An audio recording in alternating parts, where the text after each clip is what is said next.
જય માતાજી, જય શ્રી કૃષ્ણ. મિત્રો, આ નવલકથાના આગલા અંક ડિસ્ક્રિપ્શનમાં આપેલા છે, જોઈ આવજો. અને ચેનલને લાઇક, શેર અને સબસ્ક્રાઈબ કરવાનું ભૂલતા નહીં. તો ચાલો શરૂ કરીએ આજનો અંક. જીવન થાળે પડી ગયું. જનારની યાદ ભૂલાતી ન હતી. ખોટ પુરાવાની કોઈ શક્યતા ન હતી. દિવાળીના કારણે 2 દિવસ સ્ટોર બંધ હતો. જલ્પાના ચહેરા ઉપર હાશકારો ફેલાયેલો હતો. જય તેની બહેનપણીને મળવા જવાનો હતો. જેમિની નિરાતે સૂવાની હતી. કોલેજમાં રજા હતી. પરીક્ષાનું વાંચીને ખૂબ થાકી ગઈ હતી. થાક ઉતારવો હતો. દાદી તેના લાલાને લાડ લડાવતી હતી. આજે જલ્પાએ નક્કી કર્યું, બસ હાશ કરીને બેસીશ. દિવાળીના દિવસોમાં મીઠાઈ તેમજ ફટાકડાની મોજ માણીશું. સવારના પહોરમાં નાહી ધોઈ દાદી પાસે બેસી લાલાનું ભજન ગાયું. અચાનક અરીસા પર નજર પડી. પોતાનું પ્રતિબિંબ જોઈ ચમકી ગઈ. મનમાં વિચાર્યું, આજે મારી સાથે સમય પસાર કરીશ. ખૂબ નવરાશ છે. જોઉં તો ખરી મારા દિલની હાલત કેવી છે. આજે મારે જાતને ફંફોસવી છે. શું હું જવાબદારી બરાબર નિભાવી રહી છું? જય અને જેમિનીને કોઈ પણ જાતની ફરિયાદ નથી ને? દાદી બરાબર સેવા પામે છે? આવી સોનેરી તક ઘણા વખત પછી મળી છે. મારે મને મળવું છે. હાલચાલ જાણવા છે. જીવનનું જમા અને ઉધાર પાસું તપાસવું છે. અત્યાર સુધીના જીવનનું સરવૈયું કાઢવું છે. પપ્પાનો જલારામ અને મમ્મીની સોનબાઈ. જીવનના તખ્તા પર પોતાનો ભાગ કેટલી સફળતાપૂર્વક ભજવી રહી છે તે જાણવું છે. સાવિત્રી બહેને બનાવેલ એલચી કેસરવાળી ચાનો કપ લઈને હિંચકા પર આવી. ગમે તેટલી ચા સરસ હોય, મમ્મીની ચા જેવો ટેસડો નથી પડતો. હજુ ચા પીતી વખતે મમ્મી જરૂર યાદ આવે. ચાનો કપ ટેબલ પર મૂકી મમ્મી જલ્પાને સાદ આપે. સોનબાઈ, તમારી ચા બોલાવે છે. ત્યાં તો અચાનક તેના દિલમાંથી અવાજ આવ્યો, હે જલ્પા, તારા આ જીવન માટે કોણ જવાબદાર છે? આવો કેવો બેહુદો પ્રશ્ન દિલમાંથી ઉઠ્યો? કેમ, મારું જીવન કેવું છે? તને કોઈ ફરિયાદ નથી? આ શબ્દ બોલીને ખડખડાટ હસી પડી. સાચું બોલજે, તને કોઈ શિકાયત નથી? ના ના ના. અરે તું જૂઠું પણ સિફતથી બોલી શકે છે. એમાં અસત્ય ક્યાં આવ્યું? જય અને જેમિનીના મુખ પર ખુશી જોઈ મને સંતોષ થાય છે. દાદીનું બોખલું મુખ મને પ્રેમ નીતરતી આંખે નીરખે છે. ત્યાં અંતર જરા હાલતું જણાયું. જલ્પાબહેન આઈના સામે આવીને ઊભા રહ્યા. ઘડીમાં ડોળા કાઢે, ઘડીમાં હસે, ઘડીમાં શરમાય, મનમાં મલકાય. ચિત્ર વિચિત્ર ચાળા કરી રહી. મુખ પરની કમનીયતા થોડી ઝાંખી લાગી. શું કામને ખોટો દંભ કરે છે? શેનો? અરે મારા જીવનમાં શાની કમી છે? હા, મમ્મી અને પપ્પા નથી, પણ એ હકીકત હવે સ્વીકાર્ય છે. આટલા ઢસરડા ક્યાં સુધી કરીશ? શું હું મારી જિંદગીમાં ઢસરડા કરું છું? અરીસા સામે ઊભી હતી. એક કરચલી મુખ પર ચડાઈ. જલ્પા નારાજ થઈ. હજુ તો માંડ 30ની પણ નથી થઈ. મુખ પર કરચલી એ ગમતું દ્રશ્ય નથી. પોતાના ભાઈ અને દાદીનું ધ્યાન રાખવું એ ઢસરડા કહેવાય? તો પછી તારા જેવા મૂરખનો આ ધરતી પર જોટો ના ચડે. અરે મૂઢ મનમાં, તું બંદર છે. તને શાંત રહેવું ગમતું નથી. પાણીમાંથી પોરા કાઢે છે. તું ભલે મને સત્યના માર્ગથી ચડાવવાનો પ્રયત્ન કરે, હું તારું સાંભળીશ નહીં. તારા કારણો કદાચ સાચા પણ હોય. મને વિવેક બુદ્ધિનો ઉપયોગ કરવાની સ્વતંત્રતા છે. પાછી જાતને ફોસલાવવા લાગી. અરે એ લોકો તો પાંખો આવે ઉડી જશે. દાદી, કેટલા વર્ષ પછી તારું કોણ? જોયું ને? જયને બહેનપણી મળી ગઈ. કેમ ભૂલી ગઈ? જય તને કહેતા પહેલા કેટલું ગભરાતો હતો. કહ્યા પછી પણ જાણે ગુનેગાર હોય તેમ વર્ત્યો હતો. તે એને પ્રેમથી પાંખમાં લઈ સાંત્વના આપી હતી. તને કેટલો આનંદ થયો હતો. બંને જણા તને અનહદ પ્રેમ અને ઇજ્જત આપે છે. અરે એ તો નવું છે ત્યાં સુધી. પછી આ જેમિની લો નું ભણવાની છે. કોઈ લોયરના પ્રેમમાં પડશે પછી તારું કોણ? દાદી પણ હવે સાજી રહેતી નથી, તને અંતરના આશીર્વાદ આપે છે. જ્યારે એની આંખ મીચાશે પછી? જલ્પા ત્રાસી ગઈ. આજે કેમ આવા વિચારો આવતા હતા?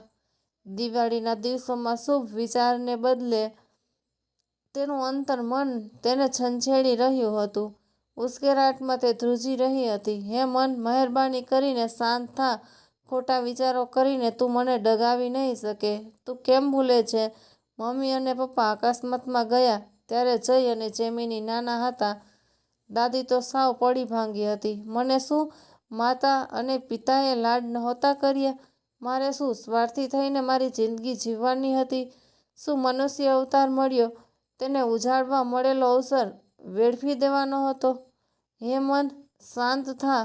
સ્વાર્થના સોનેરી કુંડાળાની બહાર પગ મૂક. આજે ઘરમાં નાનો ભાઈ અને બહેનના મુખ પર ફરકતું સ્મિત જોઈ સંતોષ માન. દાદી હવે બહુ લાંબુ નહીં જીવે. જો એને તારા પર કેટલો મદાર છે. દાદીને જલ્પા એટલે તેની સમક્ષ સ્વર્ગનું સુખ, એને ઇન્દ્રની અપ્સરા પણ ન ખપે. જો મેં માત્ર મારું સુખ જોયું હોત તો આજે આ સ્થિતિને પામત. મારી પાસે શું નથી? પાછું તું જૂઠું બોલી? જલ્પા ચીસ પાડી ઉઠી. શું હું જૂઠી છું? તને મનનો મણીગાર મળ્યો? તને સંસારનું સુખ મળ્યું? અરે શું કૂતરા બિલાડાની જેમ બાળકો પેદા કરીએ એટલે સુખી કહેવાય?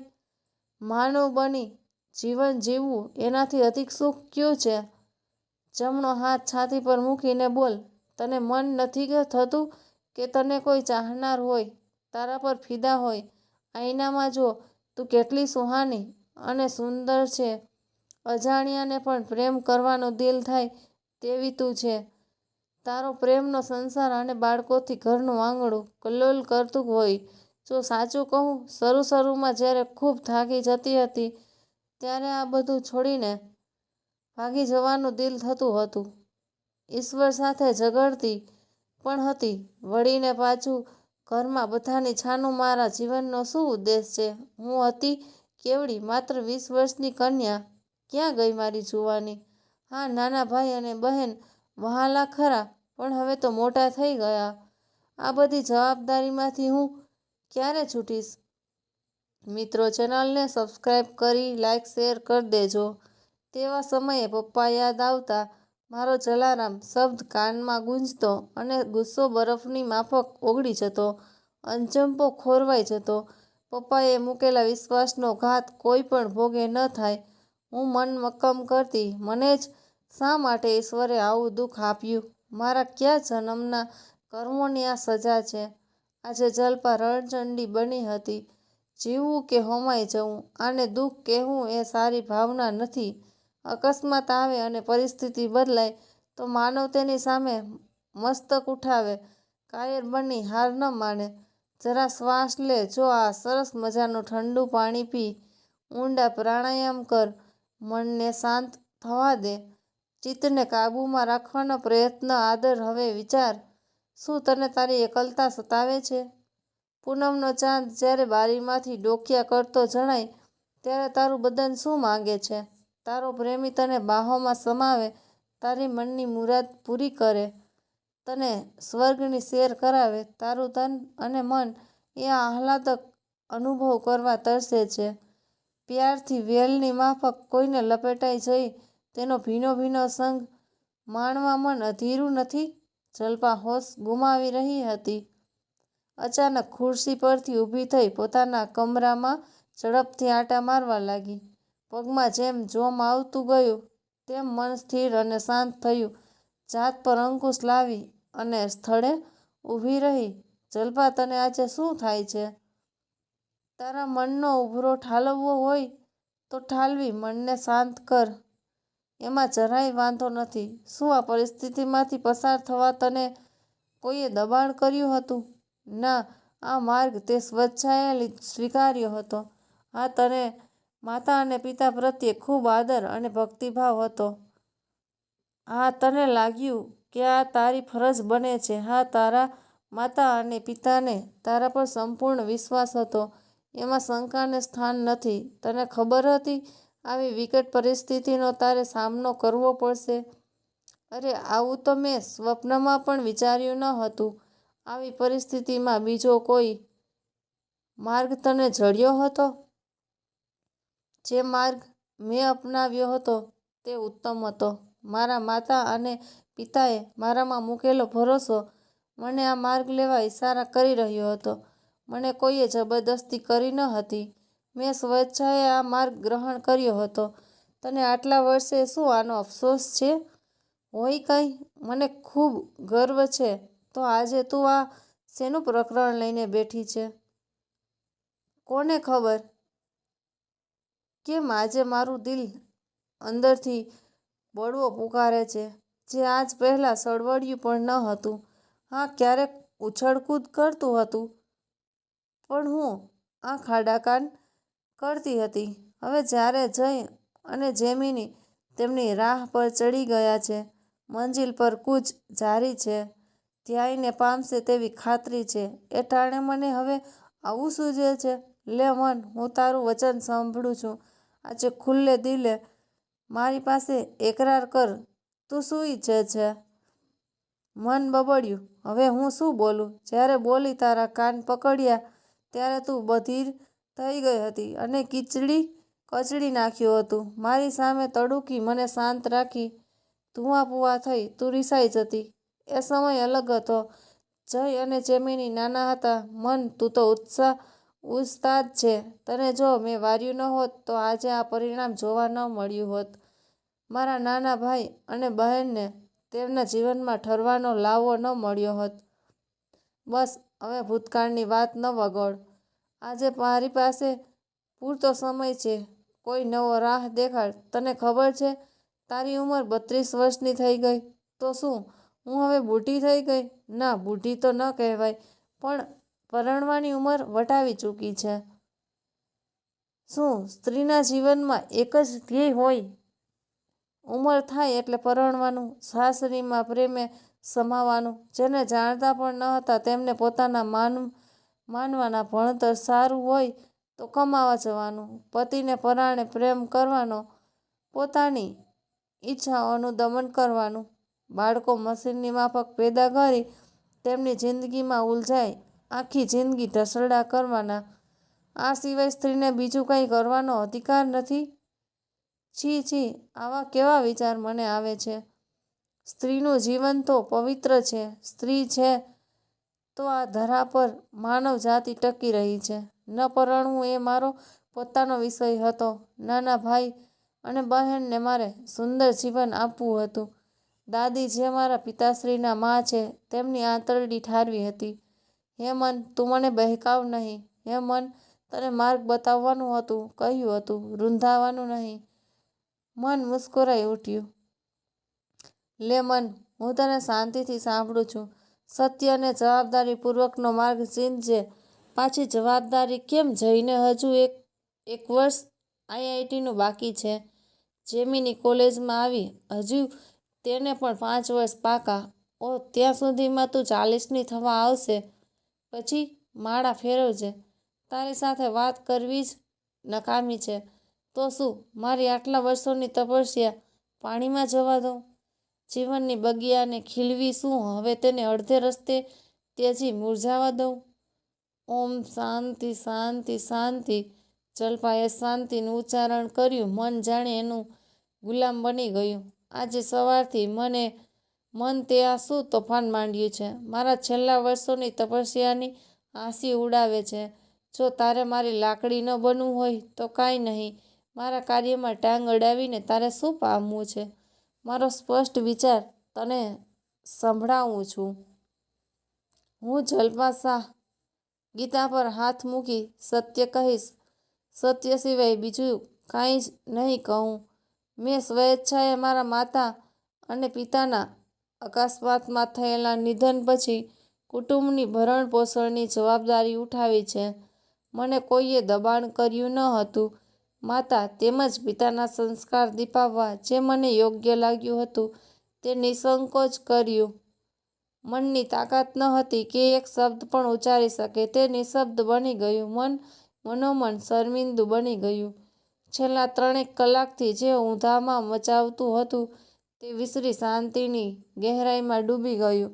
હાશ, હવે તું મને ઠેકાણે સાચી પટરી પર આવ્યું.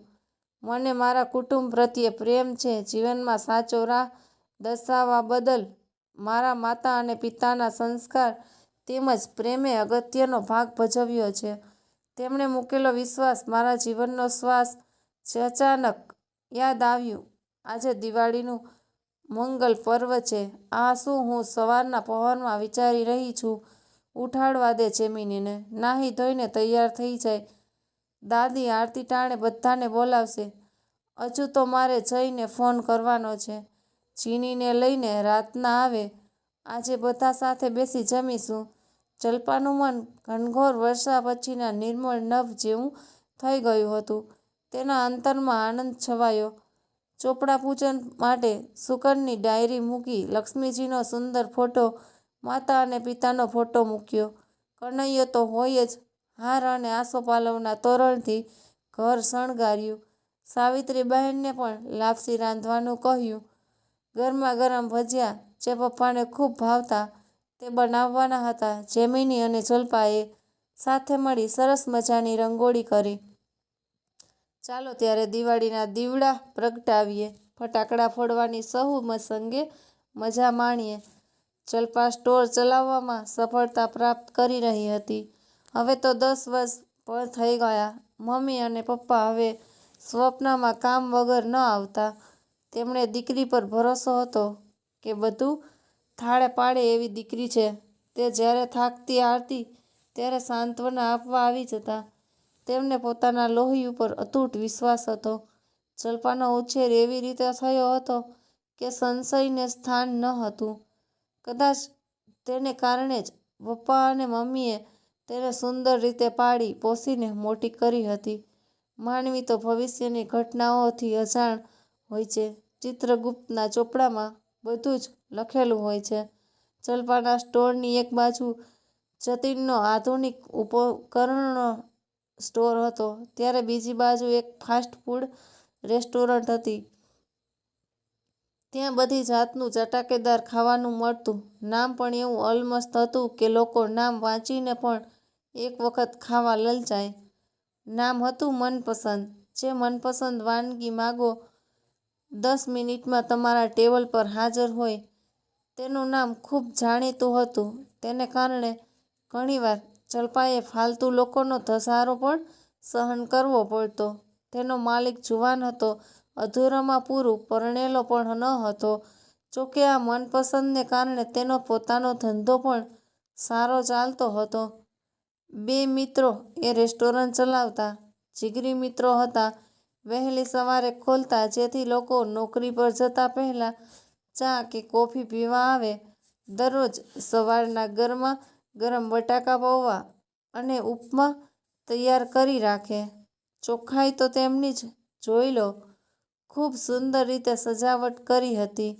દરરોજ ફૂલદાનીમાં તાજા ફૂલ ખોસવાના. ટેબલ ચોખ્ખા, જરા પણ ખોટો દમામ નહીં. ઉડીને આંખે વળગે તેવું વાતાવરણ. સવાર પડી નથી અને લાંબી કતાર લાગી નથી. જુવાન હોવાને કારણે સુઘડતા આંખે ઉઘડીને વળગે તેવી હતી. કચરો નાખવાની વ્યવસ્થા પણ સરસ રાખી હતી. સવારના પહોરમાં તેમનો ધંધો ધીકતો હતો. બપોરના ભાણા સમયે પણ ગરમા ગરમ રોટલી કે પૂરી મળે. ઠંડીની ઋતુમાં બાજરાનો રોટલો, ઘી અને ગોળ હાજર. આવી સુંદર રીતભાત હોય તો માણસ જલ્દી બે પાંદડે થાય. જીગર અને નીરવ પોતે કેવી રીતભાત ચાહે એવી રીતભાત આવનાર ઘરાકને પૂરી પાડતા. લોકોને તેમની તેમજ તેમના ખાવાનાની લત લાગી જતી. જરા પણ ભેળસેળ ચલાવી લેતા નહીં. જ્યારથી જલ્પા સ્ટોર પર આવતી થઈ ત્યારથી તે બંનેના આંટા અહીં વધી ગયા. જલ્પા પણ જુવાન હતી. પેલા બંને જેવી આછકલી ન હતી. જેવા એ લોકો સ્ટોરમાં આવે કે તરત જ નવીનને કાઉન્ટર પર બોલાવી પોતે પાછળ કામ કરવા જતી રહે. પેલા બંને રોમિયો જલ્પાની આ ચાલ સમજી ગયા. જલ્પાને થતું, પાણીમાં રહેવું અને મગરમચ્છ સાથે વેર શા માટે? જરૂર પડીએ ખૂબ ઠાવકાઈથી વાત કરતી. બંનેમાંથી એકેયને ઘાસ ન નાખતી. જુવાની દીવાની હોય. હવે તો 5 વર્ષ પણ થઈ ગયા હતા. ચંપાએ જરા પણ સંબંધ વધાર્યો નહીં. ચંપાએ જતીન પાસેથી ઘણા બધા મશીનો અને કોમ્પ્યુટર ખરીદ્યા હતા. તેની નિખાલસતાને કારણે બંનેમાં મિત્રતા વધી ગઈ હતી. જતીન સુખી સંસારી હતો. તેના તરફથી કોઈ જ ભય ન હતો. એક વખત ચંપાએ જતીનને બાજુવાળા નીરવ અને જીગરની વાત કરી. જતીનના માનવામાં ન આવ્યું કે આટલા વર્ષોથી બાજુમાં રહી ધંધો કરનાર આવું વર્તન કેવી રીતે કરી શકે. જતીનની પત્ની અવારનવાર બીમાર રહેતી હતી, જેને કારણે જતીન તેમને ત્યાંથી ઓર્ડર આપી ખાવાનું લઈ જતો હતો. જતીન ચંપાની કુનેહભરી વર્તણૂક અને આગવી ધંધાની કાબેલિયતને કારણે ખૂબ પ્રભાવિત હતો. તેણે ચંપાને સમજાવી, નીરવ અને જીગર સાથે તે વાત કરશે અને કહી હૈયાધારણા આપી. જતીન પાસેથી પોતાના સ્ટોરને આધુનિક બનાવવા બધા ઉપકરણો લીધા હતા, જેને કારણે તેને શીખવવામાં મુશ્કેલી ન પડી. ધંધાના કારણે સારો સંબંધ હતો. નીરવ અને જીગર જતીનની અમાન્ય રાખતા. નીરવ હાલમાં પરણ્યો હતો. જીગર હજુ તેની અમીની શોધમાં હતો. ચંપાને માટે પરણવું એ શબ્દ તેના શબ્દકોશમાં ન હતો. નાનો જય ઢીંગલી સાથે જેમિની અને દાદી સહુનો આધાર હતી. ચંપા જતીનને આજે 10 વર્ષ પછી ચંપાના સ્વભાવ વિશે ખ્યાલ આવી ગયો હતો. તેણે જીગરને સમજાવ્યો, આપણે બાજુમાં રહી ધંધો કરવો છે. ભલું સહુનું છે. જો શાંતિથી રહીએ અને એકબીજાને જરૂર વખતે કામમાં આવીએ. ચંપા ખૂબ સ્વામાની અને ઇજ્જતદાર છે. તારી ખૈરિયત ચાહતો હો તો તેને કનડવાનું છોડી દે. તેનામાં રહેલા ગુણોની કદર કર. જે છોકરી માતા અને પિતા ગુમાવી પૂરા કુટુંબને સાચવી રહી છે. જીગર સમજી ગયો. એણે વિચાર્યું, આટલી મોટી દુનિયા છે. મુંબઈ શહેરમાં ઘણી છોકરીઓ છે. શા માટે જે વ્યક્તિને રસ નથી તેને કનડવી? જોકે ચંપા હતી ખૂબ જ સુંદર અને છટાભેર. કોઈની પણ દાનત બગડે. જીગરે મિત્રતા માટે પહેલ કરી. ચંપાને મિત્રતામાં જરા પણ વાંધો ન હતો. ચંપાના હૈયે ટાઢક થઈ. આજુબાજુવાળા 3 સ્ટોરના માલિકો હવે મિત્ર બની ગયા. તહેવારોની ઉજવણી પણ સાથે કરવા લાગ્યા. દિવાળી દરમિયાન સ્ટોરને બહાર અને અંદરથી શણગારવાનો કોન્ટ્રાક્ટ એક રુસ્તમ બાવાજીને સોંપ્યો. પારસી બાવો હતો તો 65 થી 70 વર્ષનો, દિલનો દિલાવર અને મોઢાનો મીઠો. ચંપાને દીકરા દીકરા કહીને બોલાવે. ચંપાને પણ બાવાજી ખૂબ ગમતા. તેને એમનામાં પિતાજી દેખાતા. બાવાજીની અમાન્ય રાખતી. તેમનું ભાવતું ધાન શાક દિવાળીમાં ખાસ તેમને માટે બનાવી ડબ્બો ભરીને લાવતી. બાવાજી દિવાળી નિમિત્તે મીઠાઈનું પડીકું અચૂક લાવતા. ચંપાની કુનેહ અને અવળકતાને ચાહક હતા. બાવાજી આજે ચંપાને ત્યાં આવ્યા હતા. ચંપાને નવાઈ લાગી. કારણ વગર તેઓ આવતા નહીં. ફોન ઉપર વાત કરી પોતાને જોઈતું મંગાવી લેતા. ચંપા માણસ મોકલી તેમનો સામાન પહોંચાડી દેતી. બાવાજીના મુખ પર ચિંતા જણાતી હતી. ચંપા દ્વિધામાં હતી, પૂછવું કે નહીં. ચંપાની ભર જુવાની હતી. ધંધો ખૂબ કુનેહથી કરતી. દરેક સાથે માત્ર કામ પૂરતા સંબંધ હોય. કોઈને એમ ન લાગવું જોઈએ કે ચંપાની દાનત ખરાબ છે. જેમ ચંપાએ દાદીને માન સહિત જણાવ્યું હતું, તેમ તેની આજુબાજુની બધી વ્યક્તિઓ જાણતી કે ચંપા સાથે કામથી કામ, ખોટી આડી અવડી યા મજાક મસ્કરીની વાત નહીં કરવાની. ક્યારે ચંપાની કમાન ઝટકે અને અપમાન કરી બેસે તેનો કોઈ ભરોસો નહીં. જો આવી પ્રતિભા ન રાખે તો લોકો ચંપાની પાસે બેહુદી વાતો કરતા જરા પણ ન અચકાય. તેની ચારે બાજુ અભેદ કિલ્લો હતો. તેની કાંગરી પર પણ 10 વર્ષના ખરવા પામી ન હતી. જતીનને તેથી તો ચંપા માટે ખૂબ આદર હતો. ચંપાની જિંદગીનો ધ્યેય નક્કી હતો. તેનો માર્ગ ધોરીમાર્ગ જેવો હતો. રસ્તામાં ક્યાંય ખાડો કે ટેકરા ન હતા.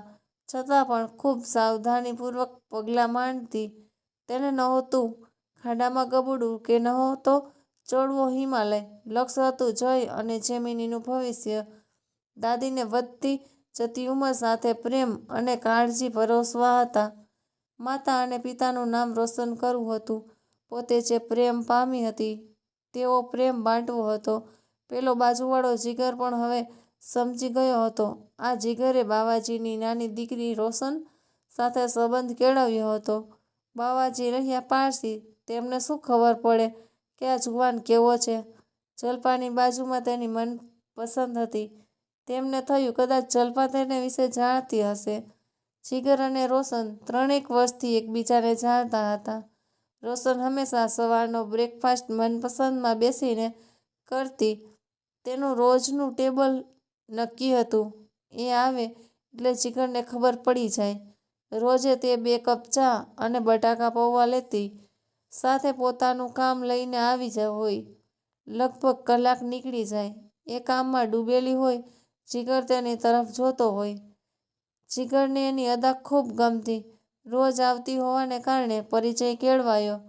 જુવાન હૈયા ક્યારે નજીક સરી પડે તે કળવું મુશ્કેલ છે. અંતે જે ભવિષ્ય ભાખ્યું હતું તે હકીકતમાં પરિણમ્યું. બંને નજીક સર્યા ને પ્રેમમાં પાગલ બન્યા. આમ પણ પારસીઓ એવું માને કે તેમણે પારસીને પરણવું. પારસી પ્રજા ધીરે ધીરે નામશેષ થઈ રહી છે. પારસી કોમને પણ તેની ચિંતા છે. મુખ્ય કારણ પારસી પ્રજા ખૂબ મોટી ઉંમરની થાય ત્યાં સુધી પરણતી નથી. પછી તેમને બાળકો કરવા માટે ખૂબ મુશ્કેલીઓનો સામનો કરવો પડે છે. ઘણાને બાળક પણ થતા પણ નથી.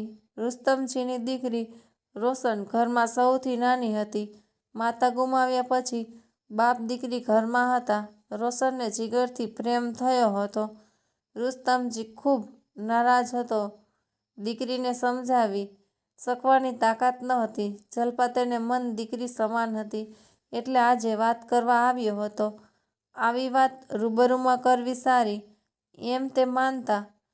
જલ્પાએ રુસ્તમજીને બેસવાનું કહ્યું. એક ગ્રાહક સાથે વાત ચાલતી હતી. તેના ગયા પછી નવીનને કહ્યું, જરા ધ્યાન રાખજે, મારે રુસ્તમજી સાથે કામ છે. બાવાજી જલ્પાનું આવું સુંદર વલણ જોઈને ખુશ થઈ ગયા. જલ્પાએ આગ્રહ કર્યો, ચા કે કોફી શું ચાલશે? બાવાજીએ કોફી કહ્યું એટલે 2 કપ ભરીને લાવી. બંને જણા બેસીને વાતે વળગ્યા. જલ્પાના મુખ પરનો પ્રશ્ન રુસ્તમજીએ વાંચ્યો. જલ્પાને નવાઈ લાગી. આ બુઢા બાવાજીને મારું શું કામ હશે? જલ્પા બેટા, એક કામ હતું. મારા દીકરા. હા બોલો, હું આપની ખિદમત કઈ રીતે કરું? બાવાજી જરા અટક્યા. તેમને થયું વાત કરું કે નહીં. પછી મન મક્કમ કર્યું. જલ્પા દીકરા, આ તારી બાજુવાળા જીગરને તું ઓળખે છે? જલ્પા ચમકી ગઈ. કોઈ પણ જાતના પૂર્વાપર સંબંધ વગર. અચાનક જીગરનું નામ સાંભળીને તેને થયું, જીગરનું કામ આ પારસી બાવાને આ ઉંમરે કેમ પડ્યું હશે? પોતાની ઇંતજારી દબાવી કોઈ પ્રશ્ન ન પૂછતા વિચારી રહી. અરે દીકરા, તું કઈ વિચારમાં પડી ગઈ? મારે એક દીકરી છે રોશન, 30ની થવા આવી. પરણવાનું નામ લેતી નહોતી. અચાનક એકવાર મેં એને જીગર સાથે હાથ પકડીને રસ્તા પર ચાલતી જોઈ. હજુ એને ખબર નથી કે મારો બાપ જાણે છે. હવે જલ્પાને ભાન થયું. તે પણ ચોંકી ગઈ. જીગર પણ લગભગ 32 વર્ષની આસપાસનો હતો. જલ્પાને તેનો બહુ અનુભવ નહીં. તેનું કારણ સાફ હતું. જલ્પાને ખોટી વાતો કરવાની આદત ન હતી. તેના દિમાગમાં હંમેશા કામ અથવા કુટુંબ, બીજું કંઈ જ ભમતું નહીં. તેણે રુસ્તમજીને કહ્યું, જી મને જીગરનો બહુ અનુભવ નથી. હા, અમારો ધંધો બાજુમાં છે. કોઈક વાર મને ગમતું ખાવાનું લેવા જાઉં. એ લોકોને મારા સ્ટોરની કોઈ જ વસ્તુ જોઈતી હોય તો લેવા આવે. તેનાથી બધું કંઈ નહીં. પણ શું બેટા? મારી બાજુવાળા જતીનને તેમની સાથે સારો સંબંધ છે. તેના મારફત તમને સમાચાર લાવી આપીશ. રુસ્તમજી તો રાજીના રેડ થઈ ગયા. બેટા, હું આવતા અઠવાડિયે જ પાછો આવીશ. ત્યાં સુધીમાં બને તો જાણી લેજે. જલપાએ હા કહી તેમને વિદાય આપી. બીજે દિવસે ધંધો જરા ઠંડો હતો. જલપાના દિમાગમાં રોશનની વાત ઘૂમતી હતી. હમણાંથી તેનું કેસ રજિસ્ટર જરા સરખું ચાલતું ન હતું. જતીનને પૂછવા પણ જવાનું હતું. નવીન સાથે સમાચાર મોકલ્યા હતા કે કામ ખાતર બપોરે મળવા આવીશ. બપોરે લંચ ખાઈને તેની શોપમાં ગઈ. જતીન તેની રાહ જોતો જણાયો. હમણાંથી તેની પત્નીની નાતંદુરસ્ત તબિયતને કારણે ખૂબ મૂંઝાયેલો રહેતો. જલપાને જોઈ ધીમું મુસ્કુરાયો. જરા કામ હતું એટલે તમને તકલીફ આપી.